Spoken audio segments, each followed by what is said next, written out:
función para cada evidencia es un guante diferente. ¿Qué pasa? Para cada tipo de evidencia es un tipo diferente. Obviamente el manual tiene 300 páginas. Lo vamos a analizar. Sí, acabamos de ver unas imágenes donde hay una escena de un crimen y pudimos ver un cuchillo en el piso. Ese cuchillo es tomado por un tercero antes de que llegue el cuerpo de seguridad que va a hacer la investigación, y lo toma una persona y lo lleva al Ministerio Público. Pudiera ser el Ministerio Público. ¿Qué pasa allí? Cuéntanos ese recorrido. ¿Qué va a pasar con la experticia de ese cuchillo? Fíjate, Mercedes, aquí empezamos ese famoso camino, el íter de la evidencia. Y empieza la aplicación de esa famosa y que siempre oímos cadena de custodia de la evidencia. Para iniciar esto debo hacer un preámbulo desde el punto de vista jurídico como abogado que soy. Recuerda que yo soy abogado inicialmente de mis estudios en materia criminalística. La prueba en el sistema procesal venezolano es fundamental. El que maneja la prueba maneja el proceso, bien sea en penal o otras áreas. Y eso que vimos acá en el video es algo común a diario. Vemos un caso complejo como un homicidio, en este caso que se recrea en la universidad. Bueno, vayamos a crear pánico en tus seguidores. Sí, es una de tus maravillosas clases. Y nos encontramos desde un arrebatón hasta delitos complejos como tráfico de droga o homicidios como este, que está recreado en la universidad. Esa evidencia inicia con la obtención de la misma, y eso está estipulado en nuestra norma adjetiva penal, el artículo 181, para ir graficando. Pero cuando iniciamos que nuestra Constitución, Carta Magna y Ley Fundamental te establece que toda prueba obtenida en contravención al debido proceso es nula, concatenamos con el artículo 187 del COP, que hable la cadena de custodia como una garantía al proceso, debido proceso, y el 181 que te dice que las pruebas deben ser obtenidas de forma lícita, cumpliendo con los formalismos establecidos en la ley. Vemos entonces por qué hay tantos vicios y tantos nulidades que se solicitan. Fíjate que digo solicita. Sí, una cosa es que se solicite, otra es que lo acuerden. Que lo acuerden, ¿ok? Entonces ahí vemos cómo desde el inicio, la obtención. Cuando vemos una planilla de cadena de custodia, vemos que el primer ítem es forma de obtención de la evidencia, por técnica, por aseguramiento, por derivación o por consignación. Son las formas de obtener la prueba o evidencia. Porque esa dicotomía de que tiene el elemento prueba, que es evidencia, muestra elemento de convicción y elemento de prueba en ese recorrido que va llevando por todo el proceso penal. Y en cada fase y con cada nombre que hemos hablado tiene una forma de procesamiento diferente, porque no es lo mismo cuando hablamos de la evidencia en el sitio, de la evidencia, cuando pasa al experto se convierte en muestra o material. Cuando pasa al tribunal de control y la fiscalía se convierte en elemento de convicción, y cuando pasa a juicio es un elemento de prueba. Esa dicotomía o distinto que tiene el elemento prueba también tiene una forma de procesarse. Y cuando estamos hablando de esa cadena de custodia inicial, cuando veíamos ese video hace unos minutos, cómo las personas entraron al perímetro ya protegido, cuando manipularon no solamente el arma blanca, sino manipularon hasta el cuerpo de las personas, alteraron todo. Ya esto crea, según el manual, una duda razonable. Y yo siempre le digo a mis alumnos durante los últimos 18 años que doy esta materia, recuerden el caso Simpson. ¿Quién dudaba que ese señor cometió el hecho? Pero pasó esto. Y tuvimos que crear a CSI Miami, CSI Las Vegas, CSI Nueva York, Investigation Discovery, para poder explicar al mundo por qué lo absolvimos. Es así. Ustedes lo acaban de oír, es nuestro invitado de hoy. El doctor Leonardo Pereira Menéndez, en la revista Lexitum, dice que nuestro invitado de hoy es uno de los profesores más queridos y apreciados en las universidades venezolanas y padrino de varias promociones. Asegura además que es un hombre culto, de lo cual no hay duda, criminalista y jurista, probo y probado, humilde, característica propia del hombre correcto y honorable. Hoy tenemos al doctor Ciro Fernando Camerlingo Segura. Correcto. Ciro, en la actualidad los peritajes, las experticias juegan un rol crucial en lo que es el proceso penal. Háblanos de estas definiciones. ¿Qué es una experticia? ¿Qué es un dictamen pericial? ¿Qué los diferencia a ambos? Fíjate algo, yo siempre he dicho que la ciencia es fundamental en la investigación criminal. La ciencia vino al proceso judicial para erradicar la subjetividad y los prejuicios. Así es. Tengo años, y todos los alumnos que han pasado por mis salones desde pregrado hasta doctorado han oído decirme siempre: cuando pensamos con los ojos somos fáciles de engañar, y las personas mienten, las evidencias no mienten, porque la persona, el individuo, es susceptible de la subjetividad y del prejuicio. 2 más 2 siempre es 4, aquí, en China, Sí. en Rusia, en Noruega. La Claro. ciencia nos acerca a la verdad. Y cuando a veces nos dejamos llevar por lo que vemos y no por lo que resulta de una experticia, pasa esto. Esos análisis investigativos, y fíjate lo que tuviste, la importancia. ¿De dónde devienen los hechos? ¿De dónde surgen a una acusación fiscal? Tantos años que tú y yo compartimos en el Ministerio Público. Sí. La acusación fiscal deviene del resultado de las diligencias de investigación pedidas por las partes a esos elementos de convicción. Que van armando. Ese resultado es lo que nos dice qué pasó, cómo pasó, cuándo pasó, dónde pasó, por qué y quién fue. Que son las famosas 6 preguntas que siempre oímos de la criminalística. Es así. Si no se respondieron, está incompleta la investigación. Y el peritaje viene a esto.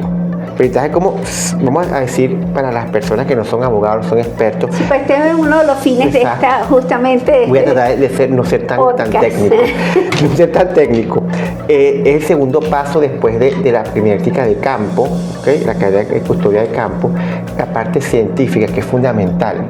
Pero lo que me preguntaba anteriormente, antes de las preguntas de la diferencia entre un peritaje y una experticia, sino ¿dónde puede ver la duda? Esa persona que tomó el arma blanca en el sitio y esa arma blanca llega al experto para que realice su pericia, sus conocimientos sobre la materia. Vamos a suponer que va a buscar una evidencia por derivación, huellas dactilares en el arma, y hubo manipulación. Se le puede preguntar al experto: si usted ve este video, esa mala manipulación o mala protección o mal procesamiento del sitio puede influir en el análisis realizado por usted en la conclusión final de ese peritaje, creando una duda razonable, creando ese elemento que puede crear la exclusión, la famosa norma de exclusión que oímos todo, el famoso fruto del árbol envenenado que siempre hemos oído los abogados, ¿ok? Pero es el punto, porque nosotros manejamos esto, la prueba, el análisis científico, el peritaje es fundamental, es certero, sin entrar en profundidades de la prueba de orientación y la de certeza, o la de certeza, que son el mayor cúmulo, volumen que se realiza, no tienen ningún tipo de controversia si están realizadas cumpliendo los protocolos de fiabilidad exigidos por la academia científica en este caso, porque no es lo mismo que tu fiscal pida es lo mismo que tu fiscal pidas una dactiloscopia a las huellas de la taza que las pida yo como defensor. El resultado va a ser el mismo, pídala quien la pida, porque la dactiloscopia, en este caso la lofoscopia en general, es una ciencia exacta. ¿Son mis huellas o no son mis huellas? Claro. Igual huellas queloscópicas, igual una prueba de ADN. Ahí no hay duda o controversia. Esos peritajes tienen que ser fundamentales. Pero, ¿dónde vienen esas falencias que pueden llegar al perito experto? ¿Cómo viene esa evidencia desde donde fue obtenida? Claro. Yo pienso que cuando al Ministerio Público, que es muy común que suceda, tú estuviste, lo acabas de decir, tú fuiste fiscal en el área de proceso, trabajamos esas áreas, y es muy común que llegue alguien con un cuchillo al Ministerio Público. Yo pienso que es tarea del fiscal no solo recibir esa evidencia por consignación, sino levantar un acta, hacer una entrevista e indagar cómo se obtuvo, por qué llegó a esas manos, quién la agarró, cómo la agarró, porque eso va a determinar, eso va a incidir indiscutiblemente en un resultado. Pero si eso no se indaga, el experto le llega la evidencia para hacerle la experticia. No sabe si está contaminado o no. Exactamente. Porque él no es el que está colectando en el sitio. Mira, ahora que tocas eso, hace 2 semanas, y te preguntan, está yo en un despacho fiscal, y en ese momento me están atendiendo, llega un procedimiento a ese despacho, y hay un elemento, era un teléfono, era un robo, un arrebato, no me acuerdo qué era. Y le decía a la funcionaria, a la fiscal, le decía, pero es que yo lo agarré con mis manos. Yo toqué cuando someto a la persona y le quito para prenderlo, yo lo tomé con mis manos. Entonces me decía la fiscal ahí, pero entonces me lo contaminaste. Y yo le digo, te puedo hacer una sugerencia. Pide la experticia, ¿ok? Y vas a pedir un despistaje a la funcionaria. Que a ella también le tomen las huellas, claro, para despistar que ahí están las huellas de ella por la aprehensión y la incautación, claro, por aseguramiento en este caso, pero también tiene que haber otras huellas, que son las del dueño, y las terceras, que no sabemos de qué ser, que son las dubitadas, tienen que ser de él. Claro, por supuesto. Entonces, ahí dice, profesor, ¿se puede? Claro, ahí hay que ir descartando. Indistintamente que haya habido una contaminación de, en este caso, huellas ajenas o externas de la funcionaria, tú tienes que explicar por qué están ahí, para evitar que la defensa te ataque y te diga, pero mira, está contaminada, tú ya le picaste adelante, se podría decir. Ya tú dijiste, sí, aquí están las huellas de la funcionaria, porque ella fue la que recuperó el teléfono cuando el hombre escapaba con el teléfono en la mano. Claro. O sea, ahí tú ves cómo todo tiene, pero hay que manejar los conceptos, porque cuando automatizamos y mecanizamos, pasan estas cosas. Yo siempre digo a los muchachos, no automaticen, porque a veces repetimos los errores y lo vemos como algo normal y lo normalizamos cuando no es así. Es así. Sabemos, Ciro, que hay desafíos en la correcta aplicación de lo que son las experticias y estos dictámenes periciales. ¿Cuáles consideras tú que son las principales deficiencias que podamos tener y cómo podríamos nosotros corregirlas? ¿Qué aporte podríamos dar con la doctora Berté? Mira, y ojalá que algún día nos oigan. Fíjate algo, yo comentaba hace unos minutos con tu productor, decía que hay 3 problemas que tenemos que vencer en los procesos judiciales, en los procesos penales o criminales. Primero, la complejidad normal de todo caso. Toda investigación tiene su complejidad, y eso para buscar el fin, que es la verdad, que influye mucho en la actualidad, que es la parte operativa, logística. Es decir, los insumos, el material, cuánto cuesta practicar una prueba de ADN, los reactivos para análisis de trazas de disparo, microscopía electrónica, los reactivos o los gases para huellas dactilares, ¿ok? Y todo lo que la parte científica, ¿ok?, requiere para la fiabilidad. A lo mejor la gente a veces algo tan básico, no está al tanto de que si hay 10 evidencias en un sitio de suceso, tienen que utilizarse 10 pares de guantes diferentes para cada una de las evidencias. Eso es importante explicarlo para los alumnos, para los abogados. Eso puede alterar o cuestionar el resultado. Claro. Porque si tú le Crear dices... las dudas que tú Porque bien fíjate, tú le dices preguntas al razonable. funcionario que colectó el bolígrafo, ¿usó guantes? Sí usé guantes, pero con el mismo guante colecté el bolígrafo, el librito, el librote, la taza y el portavasos, con el mismo guante. Ese principio famoso que mis alumnos siempre oyen y que se los repito de forma como un mantra: intercambio de caracteres. Lo que estaba en el vaso pasó al guante, lo que estaba en el bolígrafo pasó al guante, lo que estaba en el libro pasó al guante. Y eso, a lo mejor, lo que estaba aquí no estaba aquí y yo lo mezclé, hice un pasticho. Si le preguntamos eso al funcionario policial, ¿usted usó guantes? Sí, los mismos para todos. Y después le pregunto eso a la perita experta que hizo la experticia, al bolígrafo o al libro, a cualquiera de estos elementos de prueba. Eso podría crear un cuestionamiento, podría crear... En el video veíamos, en uno de los videos que veíamos anteriormente, veíamos como algo muy común: la persona es asesinada en vía pública, llegan los familiares y la abrazan.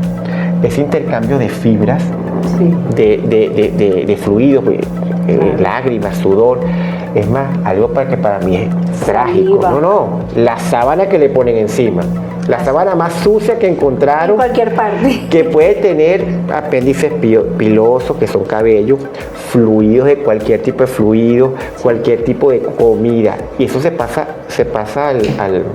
al cuerpo. Sí. Y de un robo podemos hablar de un crimen pasional porque había semen en el cadáver.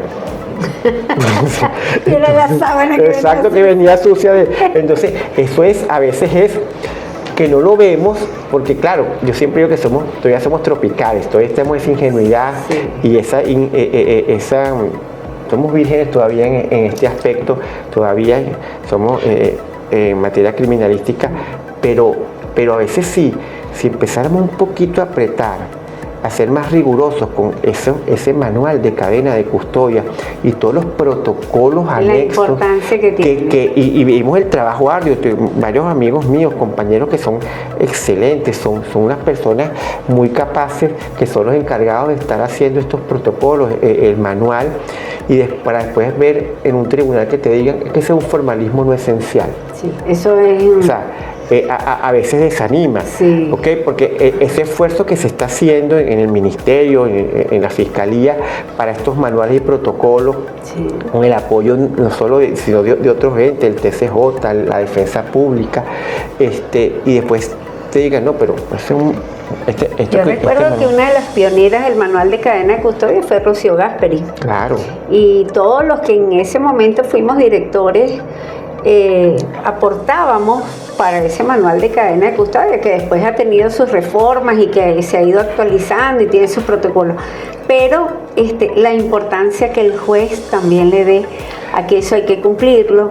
Mira. Que no se puede complacer a un experto cuando va y dice, lee su peritaje o su experticia y te dice, tú le preguntas dónde está la planilla de registro de cadena de custodia y te dicen, no, esa está en mi oficina.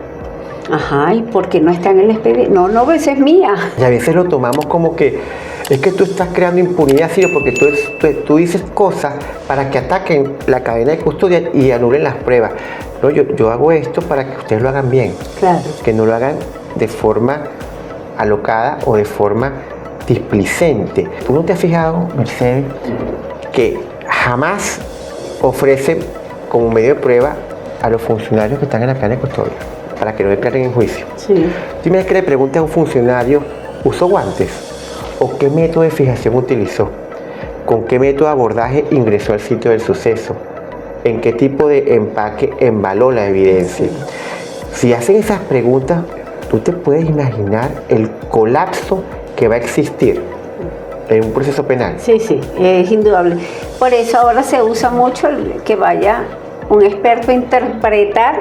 Sí, pero eso se ataca, yo le digo a mis alumnos, se ponen bravos los fiscales, ofreciendo el objeto. Claro. Para que el objeto sea ofrecido para el reconocimiento del experto, que a esta tasa yo le hice esta experticia. Y si usted no va, usted no puede reconocer. Claro. Y si va un intérprete, es impertinente porque no puede reconocer. Entonces, porque a veces creen, es que la experticia ya te establece, no, pues yo puedo llevar la tasa, la experticia y al experto. Son tres elementos diferentes, claro, que tienen que ser concatenados. Claro. Entonces, hay personas que me dicen, no, pero las evidencias no se llevan. ¿Quién dice? Es la ley. Ustedes no han leído el COP. Claro, indudablemente. Esto me obliga, esto que estamos conversando, a preguntarte. Tú has dedicado muchísimos años, acabas de decirlo, en tus últimos 18 años, pero sé que tienes muchos más dando clases. 28 años en la formación de nuevos profesionales, tanto del derecho como en la criminalística. ¿Qué aspectos consideras tú fundamentales en la formación de un experto, en la formación de un perito? Recuerda que el experto no es abogado. En estos casos, por lo general, tienen otras profesiones. Sí. ¿Ok? Lo fundamental es la pericia y la formación académica dentro de su profesión. El médico, con su especialización específica, si es forense, si es anatomopatólogo, si es psiquiatra forense, el físico, el ingeniero de sistemas. Claro. Dependiendo el químico de su peritaje. Y la parte ética dentro de sus funciones. La ética, hemos visto últimamente cómo el Ministerio Público ha imputado a expertos por presuntos violaciones éticas y obstrucción a la justicia en los peritajes que se realizaron. Sí. Ciro, en tu trayectoria has escrito varios libros fundamentales en esta área. ¿Cuál crees tú que es imprescindible para quienes se motiven a abrazar esta área puedan hacer uso de él? A mí no me gusta. Todos son maravillosos, pero ¿cuál es el preferido? Yo no promociono mis libros, ni siquiera los pongo en la bibliografía de mis clases. Los alumnos se enteran porque alguien me entrega, como digo yo. Pero esos son libros, hay unos, son de procesal penal, medicina forense y criminalística. Me traen muchos problemas con los expertos de criminalística y medicina porque yo soy atacado mucho. Yo soy muy atacado porque nunca fui policía. Claro. Nunca fui policía. Somos atacados por lo general. El profesor César Jun también es atacado porque nunca fue policía. El profesor Fermín Mármol también somos atacados porque damos estas materias forenses, pero nunca fuimos policías como tal. Entonces a veces eso crea un poquito de choque, ¿no? Claro. Pero yo siempre lo digo, yo doy mi criminalística y mis clases de forense son para abogados, porque yo jamás he hecho una autopsia, pero sé cómo se hace. Claro. Yo tengo que explicarle a mis alumnos qué es lo que tiene que contener una autopsia para que sea válida y qué es lo que tú vas a pedir en fase de investigación y que vas a preguntar en fase de juicio, que eso es lo que él realmente maneja nosotros como abogados, porque yo no puedo hablar de este tipo de cosas. Esos libros son, si tú lo has visto, son extremadamente directos, tienen muchos gráficos. Yo siempre digo que una imagen vale más que 1000 palabras. Yo trato de graficar en mis clases. Bueno, tú has ido a estar presente en varias de mis clases. He sido tu alumna. No, al revés. Con mucho orgullo puedo decirlo, he sido tu alumna y trato de graficar lo más posible para que los muchachos y las nuevas generaciones, porque ya, bueno, yo digo, yo estoy de salida, yo soy viejo ya, pero los muchachos que vienen, que se vayan formando y que los motive más que todo a estudiar y a tener ese intelecto particular y propio, que no repitan. Me decía un decano de una facultad de Derecho hace un par de meses, Ciro, ¿por qué los estudiantes en materia penal salen más reprobados son los que trabajan en Palacio y Fiscalía? O sea, tú te pones a ver, las que están más reprobadas son los que trabajan en el Palacio de Justicia, que trabajan penal. O sea, algo muy sencillo y básico, porque repiten los errores que ven allá. Claro. Entonces repiten. Piensan que eso es lo que se debe hacer. Entonces ahí viene el problema, porque ellos repiten que esto es azul cuando realmente es gris. Claro. Y no revisan que es gris. Ellos no están en el salón de clase aprendiendo para ir a aplicarlo a su trabajo, sino al contrario, el vicio que allá aprenden lo traen al salón y lo plasman en su examen. Porque ellos dentro de su concepción, ¿para qué voy a atenderle a ese profesor si yo trabajo ahí y lo veo a diario? Claro. Pero tú le haces preguntas básicas Sí, no manejan. No lo manejan, Es porque, así. porque repiten. Y en materia científica es fundamental los petitorios de diligencias de investigación para el experto, los interrogatorios a los funcionarios de cadena de custodia. Eso es fundamental.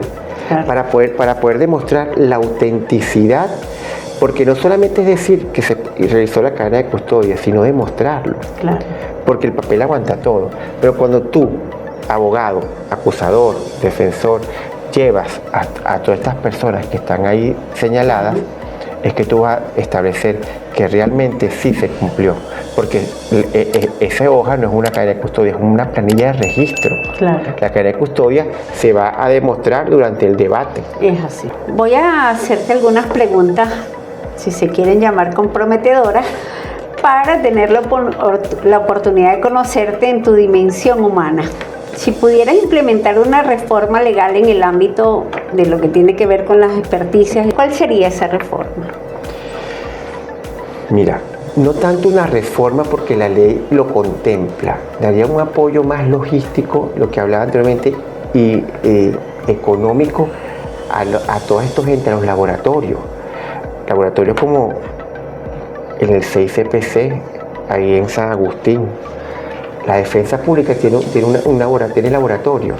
Sí. La Fiscalía tiene laboratorios, la Guardia Nacional, equipos. El Ministerio Público tiene la unidad criminal o tuvo la unidad criminalística. Exacto. Contra la vulneración de derechos fundamentales. Ahora creo que maneja otro nombre. Sí. Pero fue un laboratorio que En su se momento creó bajo mi gestión como directora, y mira que Sí, no, yo recuerdo. muy completo ese laboratorio. Y tenía expertos de alto calibre. Yo recuerdo que los expertos que fueron llevados del 6CPC Sí. eran los mejores en Venezuela en su momento. Es así. La Defensa Pública también Sí. lo tomó y actualmente tiene su Dirección General Nacional de Técnico Pericial, lo llaman ellos. Ujú. Allá la Guardia Nacional, su También. laboratorio en Caricuao, efectivamente. Bueno, y aquí en San Agustín, Sí, actualmente sí, sí. al mando del comisario Rubén Lugo. ¿Cuál ha sido el dictamen pericial o la experticia más insólita que tú has leído o que has enfrentado en un Mira, caso? he visto varias.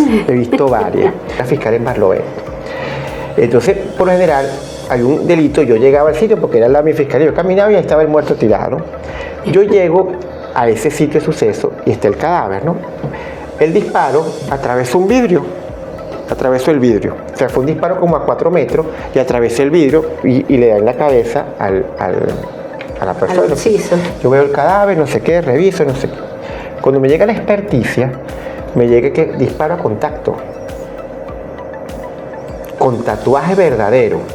Al que no sabe qué es tatuaje, es la chispa de la combustión de la pólvora que se incrusta y produce una quemadura en el boli Marca, y sí. establece la distancia. Eso es en disparo de próximo contacto y contacto, ¿no?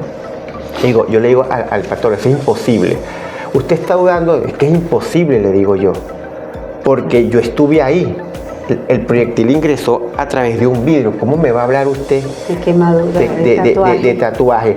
Indistintamente que estuviera pegada a la cabeza y por un lado y el cañón del arma por el otro, no va a dejar tatuaje. Claro. Porque está el vidrio. Por supuesto. Entonces, eso no puede ser. Dice, vuelve a hacer la autopsia. Y llamamos al jefe de la medicatura, en ese momento era el doctor Boris Bocio. En paz descanse. Y el problema fue que se equivocó porque los vidrios que se metieron en heridas, él los tomó como si fueran quemaduras. Imagínate. Ciro, quiero agradecerte Gracias. el que hayas atendido esta invitación. Honrado. Para mí ha sido un placer, un honor tenerte con la doctora Berté en este Honrado. episodio tan interesante, con un tema tan apasionante.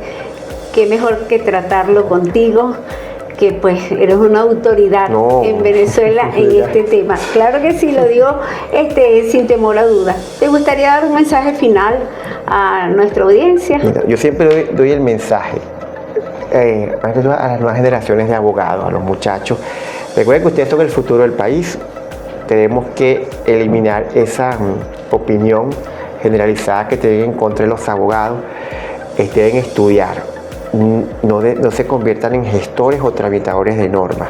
Deben tomar en cuenta que la carrera es fundamental para el desarrollo de un país y que sean cada día no solo mejores abogados, sino mejores personas, porque de ahí depende el futuro de la nación y el mundo. No seguir cayendo en el materialismo o en esos convencionalismos materiales que nos llevan a estas cosas.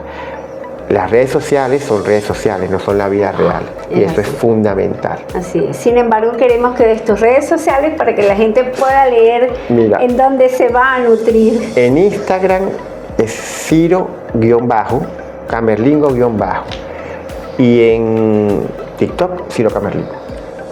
Muy sencillo, ya lo saben. De esta manera estamos terminando. Si les gustó, por favor, denos like, comente y comparta. Te espero el próximo miércoles, ya sabes la hora, a las 7 en punto.